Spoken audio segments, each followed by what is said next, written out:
जिंदगी पर अनमोल विचार। बुद्ध अलग अलग गांव में भ्रमण करते रहते थे और लोगों को उपदेश देते थे। इसी दौरान एक दिन उनके पास एक महिला पहुंची। उसके पुत्र की मृत्यु हो गई थी। उसका पति भी पहले ही मर चुका था। भगवान बुद्ध के जीवन के कई ऐसे प्रसंग हैं जिनमें सुखी और सफल जीवन के सूत्र छिपे हैं। इन्हीं कथाओं के सार को अपनाने से हमारी कई परेशानियां खत्म हो सकती है। प्रचलित प्रसंग के अनुसार बुद्ध अलग अलग गांव में भ्रमण करते रहते थे और लोगों को उपदेश देते थे। इसी दौरान एक दिन उनके पास एक महिला पहुंची। उसके पुत्र की मृत्यु हो गई थी। उसका पति भी पहले ही मर चुका था। संतान के मरने पर वो पागल सी हो गई और अपने मृत बच्चे को लेकर पहुंची। महिला रो रही थी। उसने कहा कि तथागत ये मेरा बेटा है, यही मेरे जीवन का एकमात्र आधार है। अगर ये ना रहा तो मेरा जीवन व्यर्थ है। कृपा करें इसे किसी तरह फिर से जीवित कर दे।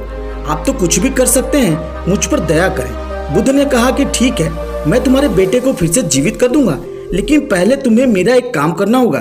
तुम गांव के किसी ऐसे घर से मुट्ठी भर अनाज ले आओ जहां कभी भी किसी की मृत्यु न हुई हो। पुत्र के जीवित होने की बात सुनकर महिला खुश हो गई। उसने सोचा कि यह काम तो छोटा सा है, मैं अभी ऐसा घर खोज लेती हूँ। वह बेटे का शव बुद्ध के सामने छोड़कर गांव में निकल गई। गांव के एक एक घर जाकर कहने लगी कि अगर तुम्हारे घर में किसी की मृत्यु न हुई हो तो मुझे एक मुट्ठी अनाज दे दो।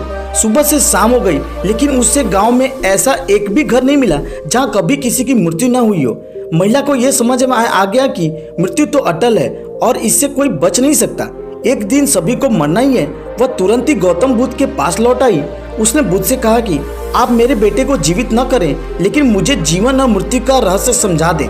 बुद्ध ने कहा कि मैंने तुम्हें घर घर इसलिए भेजा था ताकि तुम्हें मृत्यु की सच्चाई मालूम हो सके। जिसने जन्म लिया है उसे एक दिन अवश्य मरना ही है। मृत्यु ही इस जीवन का स्वभाव है।